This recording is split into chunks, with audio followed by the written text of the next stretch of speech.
Welcome to a new episode of HypnoMum and Ayla after the summer break. Hope everybody had a really nice summer. We did have a really nice summer. We did. Yeah. And it's a special episode because, as you see, we are together. Yeah, it's not via Zoom or recording. We are here together. Yeah. It had a special occasion. Yeah. So we are going to be both of us are going to be speakers on the online Hypno Summit conference.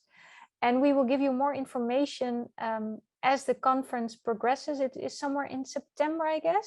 Yeah, I think around 23 September. 23rd of September, something around that date. It's going to be online hypnosis congress. And we both are a speaker. And for the congress, did I say that correctly? Congress, right? Congress. Yeah. I'm mixing up my Dutch and my English. We recorded a special episode of our podcast, which is only going to be available on the Congress. Yeah. I'm thinking about my words. Just call it Hypno Summit. Hypno Summit. It's going to be only available on the Hypno Summit. And it's we had a lot of fun recording it because it's the title of the episode is 10 Things I Learned from My Hypno Mom. So if you're a hypnotist and you're in the starting phase of your career, it's like 10 concrete tips how you can, improve your practice. So it was a lot of fun, and I recommend you to watch it and to join the Hypno Summit. Yes. Okay. You would think that after recording a Hypno Mom podcast before that I would be fluent, but no, not today. You gave all your energy already. Yeah, maybe. I have to get in. So today's topic, we are going to talk about fear. Fear. Yeah. Fear. Maybe I'm just scared because this topic is just so it's overwhelming. It's overwhelming. Fear is in fact, this morning I Googled a little bit about fear. Okay. And I Googled, phobias. Uh-huh. Because there's a difference between a fear and a phobia. Maybe you can explain that because but there was a list of, phobias, and it was quite a long list. There's like so much you can be afraid of. Some of the things were funny. Well, it's not funny if you're really afraid of it, but fear for water, or fear for clowns, or fear for the number 8. Yes, exactly. Fear for the hypnotherapist. Yeah, well, you're not going to see those clients. No. For sure. That one I'm aware of, but yeah. So there is so many things that we can be afraid of, and I read about the purpose of fear, because it has a purpose. It has a purpose. Yes. If you have a phobia, or if you're afraid of a lot of things, it is very annoying. And if you have a phobia, it can even impact on your life, that you cannot function properly. So that's really serious. But just to bring it back to the origin, what is fear? Fear is a survival mechanism. It's a signal that there is potential danger, and your nervous system gets a signal, and you can experience it as maybe sweating, or your heart rate increases, or dry mouth. And basically, fear in its most pure form is a sort of alertness, to keep yourself safe. Yes, and it overrides your critical analytical thinking. Yeah. So in a way, you get into a small form of hypnosis. Yeah. And it starts changing your body functions, increased heart rate. Yeah. And your blood drains from the front, your cortex, your thinking part, to the back of your head. Not all the blood, of course, but it reduces the amount of blood. It reduces the amount of blood in your stomach. It fills your arms and legs with a lot of blood, so you can either punch, you can run. And imagine if you have fear for making a test, so the examination or whatever. So you are perfectly capable of running rounds in the classroom, but the thinking is inhibited a little bit. Yeah. And so it started somewhere earlier, and this mechanism of this imprint of fear had at a certain time a perfectly used, but the imprint is still there, and it is overprotecting. And that is what we are dealing with in our practices. Yes. Yeah. When the fear is not functional anymore. Yes. Yeah. And then, you know, we get these requests. I have this fear of swallowing food. Can hypnosis help me with this? I have this fear of heights. Can hypnosis help me with this? We get a lot of these emails, and generally we can say yes to everything. And people like, how is it possible? You know? Yeah. Because I read traditional techniques to deal with fear is actually known as exposure therapy, where you're, for instance, really afraid of spiders, and you list down all the things that make you afraid of spiders, like looking at a photograph of a spider or thinking about a spider, and then you gradually expose yourself to it. You're like, okay, first I start with thinking about a spider and to get used to it. But with hypnosis, we work in a completely different way. The way of hypnosis that we work with, which is regression. So I think this is really about regression. And why is it that we can work with so many different issues? Yes, well, it is so that people, do you work with this type of fear or that type of fear or that type of fear? First of all, from the Omni training, we make it very simple. We work with one fear only, and that's the fear of the feeling that the fears brings up, the protective mechanism. And during a session, we have the client in hypnosis really bring up that fear as much as they can, because after bringing up the fear, then the fear mechanism is triggered, it's active, then it's very easy to follow and trace it back to its origin. So in this way, we find the origin of the fear very easily. And what we find out during our sessions is that in most of the cases, and I really dare say about 80–90% of the cases, the client had no clue about the origin of the fear, because the fear starts at a moment later in time when the original seed has already rooted. And sometimes the subconscious mind makes very strange connections. So it might be a small thing as a child, and it ends up being afraid of completely somebody else, of something else, for the normal conscious mind. And for the subconscious mind, it makes logical sense. But when you are in a talk therapy, you have no clue about what the origin is. And when you remove the subsequent event, not the origin, then you know you didn't take out the root, and the plant can grow and fester again. That's why it's important not to remove a cause through talk therapy, because people don't have the clue, and just find the real cause in the subconscious mind. And that reminds me of a beautiful story from Gerald Kine, his practices. And that is about a lady who had a tremendous fear when she was visiting a friend, and then the cat jumped on the table, and she was panicking and didn't know what to do. And she went to Jerry. He did a regression, and what did they find out? Mom took a baby, the woman as a baby, into the cinema, and in that cinema there was a tiger, like walking slowly and jumping. You know, they can beautifully film that you have this full shot in the screen, and that had put that fear in that small baby. And you know, the normal consciousness had no clue about this. And that it came from a cinema, but the subconscious mind just knows it and knows how to find it back. And that's also a beautiful example that, you know, a lion in the cinema or a tiger, it's not a real danger. And as an adult, and you see that in the cinema, you can have that reaction, especially when you go to like a 4D cinema. Have you ever been there, Mom? Yeah. It's like everything moves, you know, you can have that reaction of panic, but you are experienced in the world, and you know this is not really dangerous. So when the scene is over, your body calms down. But for a little child, that is really real, you know, they don't have that perception, or that's And the child was not at the age that she could tell to mom, hey, this is careful to me. Yeah. And So mom could have talked it away. But, you know, yeah. So yeah. it are those fears that are not processed. Because if everything that we are scared of becomes a phobia, Yeah.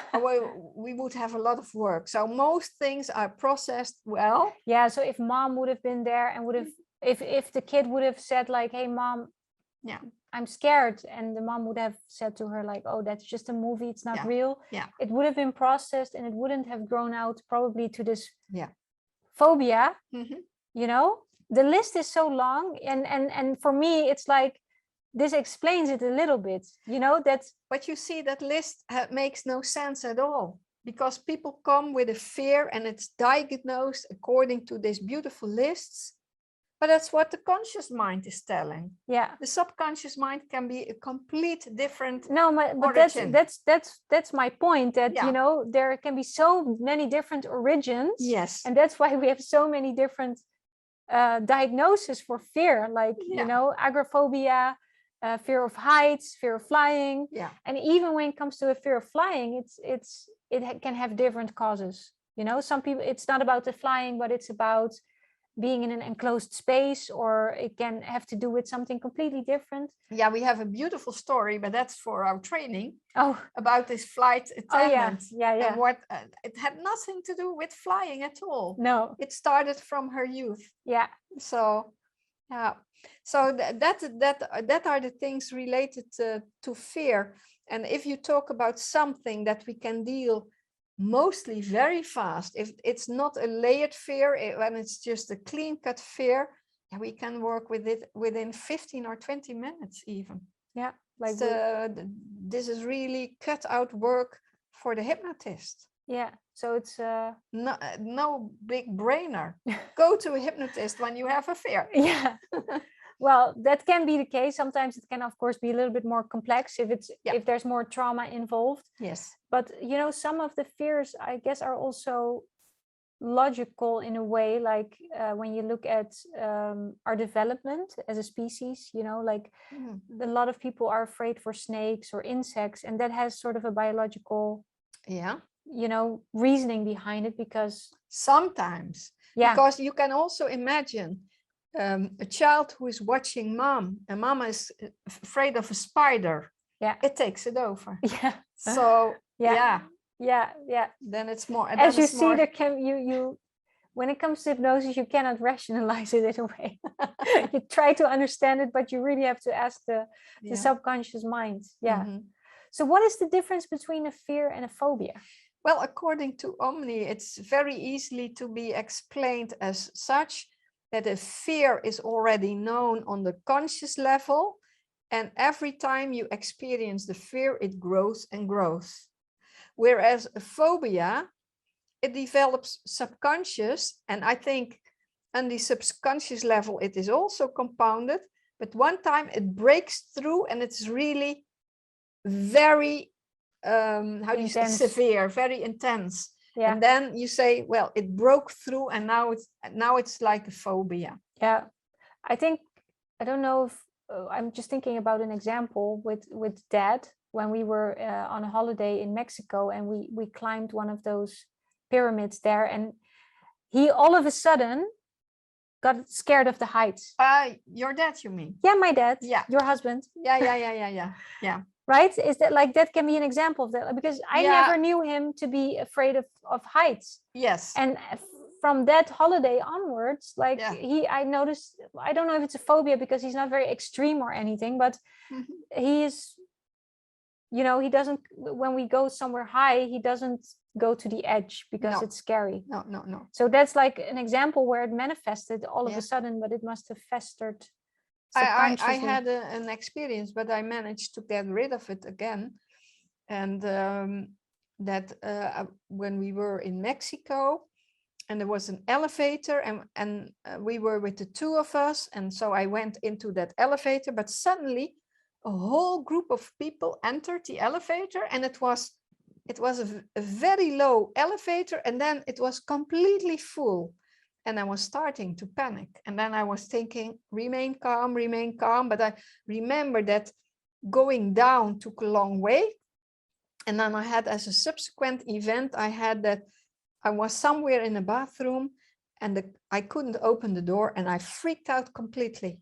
And I processed this, but I think it was something older than those both events. Oh, it might be in our genes, because when you're telling this story, I'm thinking about two instances that I had as a child. Yeah. One, we were, in Kenya, there's a place with waterfalls. Do you remember that? Yeah. I went to a bathroom and all of a sudden I freaked myself out. I have very vivid imagination. As a kid, it was worse. I thought, what if I can't open this? And I completely panicked.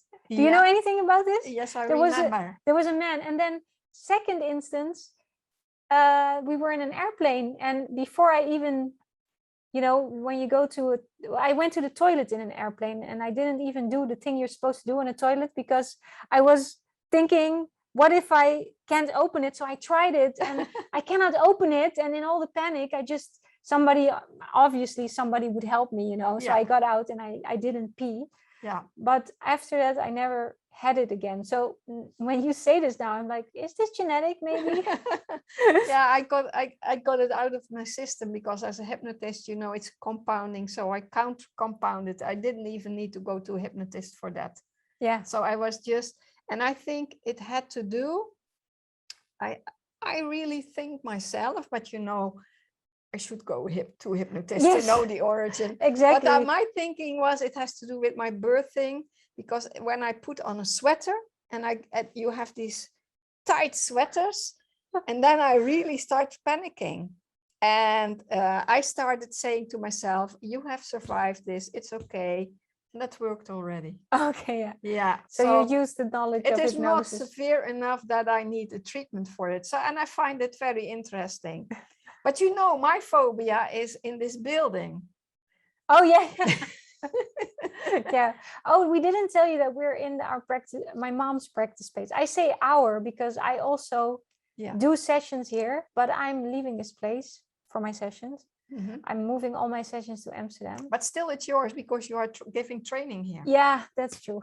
But it's yours, really. But I can use it. But you have this practice space is in a building. We rent it from, how do you say that in English? Assurantieadviseurs. Yeah, they are advisors in the field of insurances. Exactly. We rent it from them. So we have the third floor. Yeah. So this building, the penthouse, we have the penthouse. Thank you very much. But this building is, there's a lot of security checks. So when we get in before everybody else, we have to put in a code. Mm-hmm. How do you call that?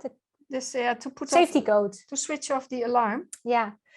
And that's the first time you did it. It's the very first time we were new people renting here, and then all alarm signs went off. Yeah. And it turned out I'm very quickly with things that I have to press these buttons slowly and slowly.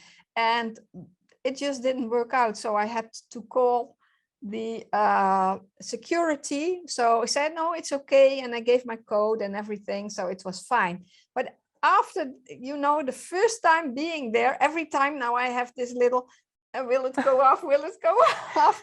And is it intensifying every time? No, it is not. And now one time I arrived here, all bells were ringing and they were just talking and laughing, and now it doesn't make me anything anymore. But for one of my trainings, I used this as an example. So I said, I don't want to be cured of this because I need it for my training. For your example.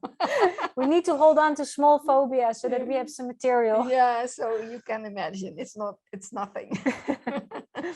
Yeah, we do actually have these sometimes small techniques that work on phobias, like EFT tapping. Can we do that for the video or for the? Yeah, well, it's a podcast, but. The EFT tapping. Yeah. Well, I'm hardly using it, so I'm not prepared for that. Oh, but, okay. We have on the hypnosis community, we have a small example in Dutch. So okay, yeah, people could have a look at it. Yeah. And in our training we have small techniques, because sometimes you need to help somebody. You cannot do a full session, so there are very many beautiful small things you can do as well. Yeah. Yeah. So one thing is tapping on your meridians, but we have a video on that or something on the hypnosis community, the Dutch one. The Dutch one. Yeah, so small techniques. And as you hear in this podcast, it can sometimes be enough to just say to yourself, I survived this, I'm okay, because we call it regression, but I read another author and he calls it flashback. Okay. So what happens is if you get into a fear that's not related to the present moment, you know, like if you're in traffic and somebody's honking and you get jilted a little bit, that's a present fear and that's a relevant fear and that makes you alert. But you know, if that fear stays, it doesn't have to do anything with the present anymore. Then it's your subconscious mind is reminded of something that happened in the past, so you can say to yourself, like, I'm okay, I'm safe, I survived this, you know, these kind of techniques. Yeah, you compound yourself with that. And when it's severe, of course, then it's beautiful to work with hypnosis from it. So I guess we said a lot about fear already. I think this we covered the topic of fear, and I guess takeaways from this is like, if you have a fear and you were in doubt, can I go to hypnotherapist with this? Don't hesitate, pick up the phone, make your appointment, get rid of this fear. As you hear, it is not hard rock science, you know, there are techniques to deal with this and very straightforward. So don't hesitate, free yourself from this fear. And come to the Hypno Summit to watch if you're a hypnotherapist and you want some extra advice, then it's very useful. Watch our podcast, 10 Things I Learned from My HypnoMum. If you want to de-stress, listen to our audios on the hypnosis community. You can find them in the link. And we look forward to seeing you the next time. We don't know yet what is the topic because we're just fresh out of summer. So we're still a little bit relaxed, unprepared. Yes. But that are the best podcasts, isn't it? True. Yeah. And see you next time. See you next time. Bye. Bye.